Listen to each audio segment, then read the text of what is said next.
There are things you don't say out loud. They're understood in the quiet, like the sound of wind weaving through ancient leaves or the look in the eyes of someone who's seen more than they can put into words. It's in that noiseless space that the universe moves, not through words but through the subtle frequencies we give off without even noticing. Picture a hidden garden tucked behind a stone wall. Most people pound on the gate, demanding to get in. But it never opens to noise. Only to those who quiet their minds and pay attention. There's a hidden latch, a lock that only reveals itself when the inner chatter stops. And when you find that key, there's no resistance, just an opening. The universe, like that garden, responds to what's unseen, to what's not shouted, to what hums deep in your core, where there's no audience, no applause. That's the language of true creation, silent alignment. Real change doesn't happen when you announce something to the world, but when something shifts inside you, and the world just follows the new path. Big transformations don't broadcast their arrival. They whisper, and that whisper holds the I power. While most try to convince the world of their wants, few get that the real invitation to miracles lies in secretly aligning with what you desire. Because the universe doesn't answer to your voice, it answers to your vibe. If this hits a chord with you, hit that subscribe button and like the video. Keep listening, because what's coming next might change how you bring everything to life. There's an invisible force surrounding everything yet to be born. It shows up in silence, in waiting, in the space where your mind rests. A lot of folks mistake keeping quiet for weakness. But real silence isn't cowardice. It's sacred restraint. A secret isn't something hidden from others. It's something protected until it's strong enough to bloom on its own. Every creation starts in the unseen. If you expose what you want too early, it gets fragile, like a sprout yanked from the soil before its time. And it's not just the outside world that can bruise an unformed dream. Your own mind, when it chases approval, cracks open and lets in fear, doubt, comparison. Wallace D. Wattles said that sustained thought backed by faith and purpose has creative power. But that energy needs to be held tight, like water carving stone, steady, silent, focused. When you spill your desire too soon, you scatter that force. Like a river split into too many streams, the current loses its punch. Modern neuroscience backs this ancient wisdom. When you voice an intention, your brain dumps dopamine, the reward chemical. Your mind thinks job done even if you haven't lifted a finger. The high of talking steals the juice from doing. The energy meant for making your desire real gets burned up in showing it off. So holding back is more than just staying quiet. It's about guarding the integrity of your energy, keeping the field clear, free from the static of misaligned vibes, even the subtle ones, like the skepticism of someone who can't feel what you feel. It's like shielding a flame from the wind. One slip, one gust, and it's snuffed out before it can shine. This kind of silence is active, not passive. It nurtures, it strengthens, it builds a steady vibe that pulls in the right opportunities at the right time without forcing it. And most importantly, this silence connects you to your creative source. It keeps your desire from turning into emotional neediness and transforms it into quiet certainty, the universe's secret language. Long before words existed, the universe was already talking through frequencies. Every thought you hold, every emotion you feel, every silent intention you keep alive inside you, it all vibrates. And those vibes don't just vanish into thin air. They ripple out, reshaping reality like waves, slowly rearranging the world you see. The universe doesn't speak English, Portuguese, or any man-made tongue. It speaks energetic coherence, it speaks resonance. The vibe you hold steady, whether in silence, prayer, visualization, or just being present, becomes a quiet command that shapes what happens around you. This vibrational field is like a transmitter. It doesn't matter what you say you want. What matters is what you vibe as true. Someone can claim they trust the universe, but if they're radiating fear, anxiety, or lack inside, that's what gets sent out. Reality always mirrors what's deepest, not what's said on the surface. This invisible language is crazy sensitive. Tiny shifts in your emotional energy can drastically change the signals you're putting out. That's why practices like meditation, intentional silence, gratitude, and visualization aren't just woo-woo, and they're tools for tuning your vibe. Like tweaking an antenna, when you get it dialed in, life starts to respond. The vibe you hold also shapes what you notice. When your frequency's low, you miss the opportunities right in front of you. They don't disappear. You just can't see them. It's like trying to tune into a radio station on the wrong frequency. But when you raise your vibe, the whole world seems to rearrange itself, not because it changed, but because you're picking up a new level of reality. The vibrational language is subtle but packs a punch. It doesn't need effort. It doesn't rely on shouting, it just is. Once you get it, it becomes the bridge between the invisible and the visible, between wanting and having. And the deepest secret of this language? It responds more to who you are than what you do. Because the universe doesn't react to your actions, it reacts to who you're being while you act. We're in an era where everything's got to be shown, validated, clapped for. Exposures become currency, and silence, almost a crime. But there's something dangerous about this constant chase for outside approval. It saps the subtle energy of silent creation. A desire shared out of a need for recognition loses its creative spark and starts depending on other people's reactions. When you overshare your plans, projects, or intentions too soon, you don't just open yourself up to judgment, you hand over part of your creative energy. It's like trying to keep a fire going while giving away your embers. The flame weakens, and with it, your power to transform. This need for approval comes from old subconscious programming, inherited beliefs that we're only valid if we're seen, accepted, cheered on. Wallace D. Wattles taught that wealth and fulfillment come from within, not from the outside world. If you need validation to keep going, you haven't tapped into the power of silent action. Every time you share a goal with someone who's not on your wavelength, you risk soaking up their doubts, their limits, their beliefs. It's not always obvious. Sometimes it's just a look, a casual comment, a vibe that says, "That's too big for you." And your subconscious, always listening, picks it up and starts to slow you down. Holding your vision in silence isn't just about protection, it's spiritual strategy. It's keeping your vibrational field clean. Manifestation needs focused energy. When you chase validation, you split that energy, water down your intention, and disrupt the universe's natural flow that was already responding. Those who truly master their reality don't need a crowd. They move in the shadows, transform in the dark, and only show up when the result's too solid to be denied. It's not about hiding. It's about staying true to your own vibe without needing someone else's echo to keep moving forward. The biggest lie the human mind buys is that reality starts on the outside, that we need signs, proof, or external confirmation to feel something inside. But the universe doesn't work that way. It runs on a reverse order. What you hold inside shapes what happens outside. That's why real power begins in the invisible, in the subtle art of inner alignment. This alignment isn't just mental, it's vibrational, emotional, energetic. It's the silent coherence between what you think, feel, believe, and want. When those are out of sync, even the biggest dreams fall apart.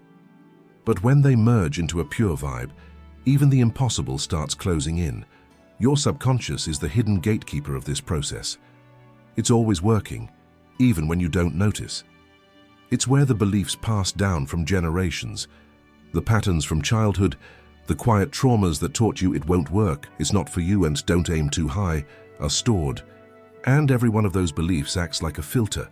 It warps your perception, sabotages your choices, and caps your energy. Wallace D. Wattles taught that you've got to think in a certain way to thrive. And that way isn't just logical, it's vibrational. It demands you retrain yourself, reprogram the inner soil where your intentions take root. That means keeping an eye on automatic thoughts, swapping out limiting beliefs for bold affirmations, and more than that, feeling like what you want is already here. Words are just symbols. Emotions are frequencies. And the universe doesn't vibe with symbols, it vibes with frequencies. Repeating affirmations like, "I'm prosperous, I'm free, I attract what I need," only sparks change if there's real emotion behind them. An emotion born from vivid imagination, felt visualization, and a quiet confidence that something bigger is already working in your favor. But that state doesn't just happen. It takes energetic discipline, daily moments of recentering, deep breaths, silence, visualizations before bed, affirmations in the mirror, not as empty rituals, but as vibrational acts that lock in who you're becoming. Each repetition is like polishing a mirror. You strip away old layers so the new image can finally shine through. And then, something invisible shifts. You start acting differently, making choices that feel aligned, spotting opportunities that were once hidden by your old frequency. New people show up. Wild situations unfold, not because the world decided to change on its own, but because you quietly became someone else. Wanting is human. Everyone wants. But few grasp the difference between wanting with faith and wanting with tension. The first creates, the second pushes away. Because the universe doesn't move based on how loud you ask. It moves based on the vibe you're putting out. A desire wrapped in anxiety, fear, or rush carries the frequency of lack, and that's all it pulls back, more lack. The trick is to want without needing, to desire but not beg, to have intention but not cling, to act like you know what you want is already on its way, even without a shred of visible proof. That's not pretending, it's vibing before the result. It's living in the quiet certainty, the same kind that moves roots before a tree even sprouts. Urgency creates blocks. It tells the universe, this still isn't enough, and that's the vibe of scarcity. But calm confidence says, it's done, now I'm just walking the path. That kind of faith isn't just talk, it's embodied. It's the energetic stance of someone who plants a seed and doesn't dig it up every day to check if it's growing. It's knowing that somewhere in the unseen, the manifestation's already in motion. Wallace D. Wattles talked about acting in a certain way, and that way has less to do with grinding and more to do with energy. When you move from a place of knowing everything's already rolling, your actions turn fluid, magnetic. You don't force, you flow. The universe doesn't need to be pushed. It just responds to the dominant vibe you hold. And here's the most misunderstood part. Faith isn't the absence of doubt. It's a choice. It's deciding over and over to keep vibing in certainty, even when your senses scream otherwise. It's acting like it's already yours while the world seems to say no. That's the stance that reshapes reality. Not because life gets easier, but because you get clearer. And clarity is magnetic. Silent creation happens at the crossroads of pure desire and intentional action. You feel, you want, you visualize, then you act, not out of desperation, but from alignment. Like dancing with the invisible. Like trusting that everything vibrating with coherence will inevitably show up, because the universe never ignores the frequency of your inner truth. Everything you experience out there is a reflection of something that once lived inside. Reality isn't created from the outside in. It's the other way around. It's the constant projection of the image you hold of yourself, silently, repeatedly, and often unconsciously. That's why changing reality doesn't start with action. It starts with vision. But that vision isn't just positive thinking. It's building an inner image so vivid, so coherent, so emotionally charged that it feels more real than the temporary reality around you. When you close your eyes and see, feel, and live the life you want, you're sending a specific signal to the invisible field where everything takes shape before it becomes solid. Wallace D. Wattles said you've got to form a clear and definite mental picture of what you want. That's not just a figure of speech, it's an energetic blueprint, because without a clear image, there's no vibrational direction. The universe doesn't respond to vague wishes. It responds to detail, conviction, and the quiet consistency of someone who visualizes the same scene with the same vibe, day after day. But here's the kicker. That inner image only gets magnetic when emotion's in the mix. Visualizing without feeling is like lighting a candle with no flame. It doesn't glow. Your subconscious, which drives 95% of your decisions, behaviors, and vibes, doesn't care about logic, but it eats up emotion. It responds to the feeling baked into every mental picture. That's why the most powerful visualizations aren't just about seeing what you want. They're about feeling like you're already living it. You don't just picture wealth, love, or growth. You taste it, feel its texture, its security, its freedom. And in that emotional deep dive, your vibe levels up. You start energetically occupying the reality you want before it even shows up physically. Affirmations are part of this too. But they don't work through robotic repetition, only through repetition with growing belief.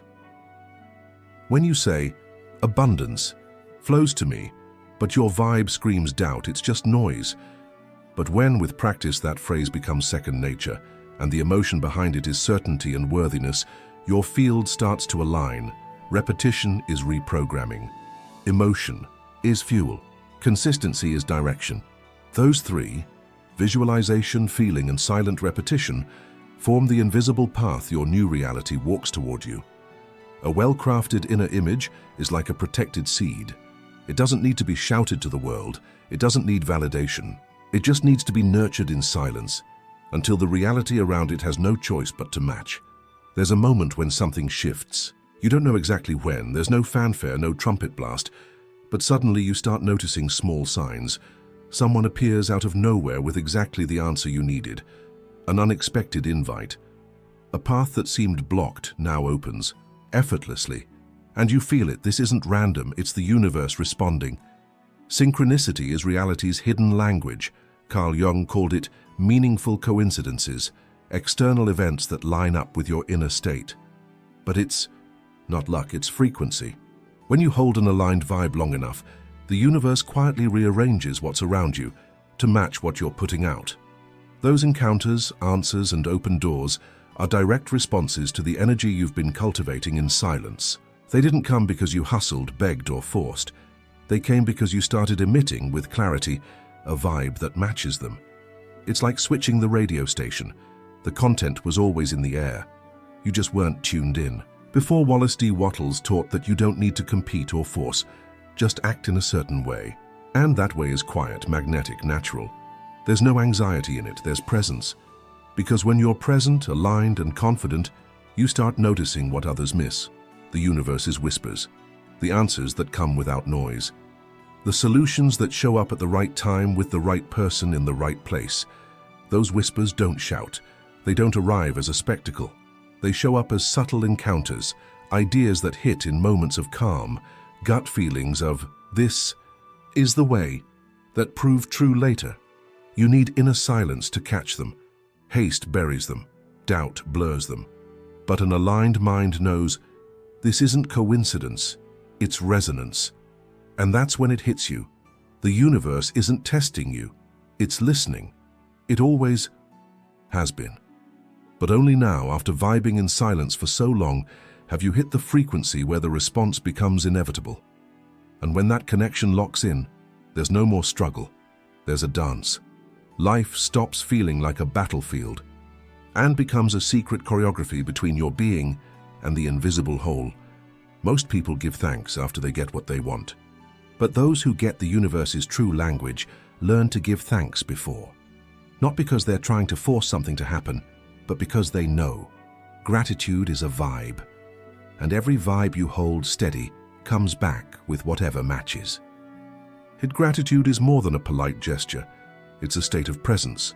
When you genuinely thank for something that hasn't yet shown up in the physical, you're vibrationally claiming it's already real, already yours. And the universe, which responds to your state of being, not just your words, hears that as a confirmation. It's here. That's where gratitude becomes a secret key. It doesn't just open doors, it melts barriers. Because when you vibe gratitude, you don't vibe lack. You're not saying, "I need," you're saying, "I have." And that subtle emotional shift changes everything. You stop broadcasting scarcity and start radiating fullness. And reality responds to that shift with unexpected events, meaningful connections, and natural flows of abundance. Wallace D. Wattles stressed the importance of keeping your mind in a grateful state, because that state forges a direct line to the creative source. But this gratitude has to be felt, not just recited. It springs from the awareness that even what seems empty is already taking shape. Even the waiting holds hidden gifts, and those who give thanks for the unseen turn the unseen into reality. Gratitude also shields your vibe. In moments of doubt, uncertainty, or long waits, it's what anchors your energy in the right spot. While your mind craves control, gratitude teaches surrender. While your ego hunts for proof, gratitude offers trust. It's like a silent beacon. The more you light it up, the easier the universe finds its way back to you. And maybe the deepest secret is this: gratitude is a practice, not a passive feeling. It needs to be cultivated, summoned, breathed. When you give thanks for what you already have and for what's still on its way, you become a magnetic field, a quiet presence that pulls in without demanding. Because the universe never resists the vibe of someone who already feels whole. There's a part of the journey you walk with your feet, but there's another, invisible part you travel with your frequency. And often, what feels like stagnation is really vibrational ripening. The universe has already heard you. It's just waiting for your vibe to lock into the right pitch. And when it does, you don't need to chase doors anymore. They open as you walk. It's not about force. It's not about deserving in some moral sense. It's about frequency. The reality you want already exists, but it's on a different vibrational plane. And your job isn't to hunt it down with logic or brute effort. Your job is to become compatible with it, to vibe like you already are, to act like you already live it, to stay silent like you already trust. Your energy speaks before any words. It shows up before your actions. It enters a room before you say a thing. And when your energy's aligned, everything falls into place. Opportunities sense your presence. Answers flow. The right people pick up on something about you, even if they can't quite name it. That's why true manifestation isn't about proving anything. It's about radiating. You don't need to convince anyone of what you're up to. You don't need to justify your shift or broadcast your journey. What's true inside you, when held with silence, presence, and clarity, echoes naturally into the world. You don't need to push life. Just walk with energetic conviction. Because, yeah, when you vibe right, you don't have to force a thing. And now with everything you've heard, a choice comes up. Keep waiting for outside signs to feel something. Or become the sign. Walk like you already have it. Give thanks like it's already yours. Visualize like you're already living it. Stay silent like you already know. Because in the end, miracles don't come to those who shout. They come to those who whisper in perfect sync with the whole.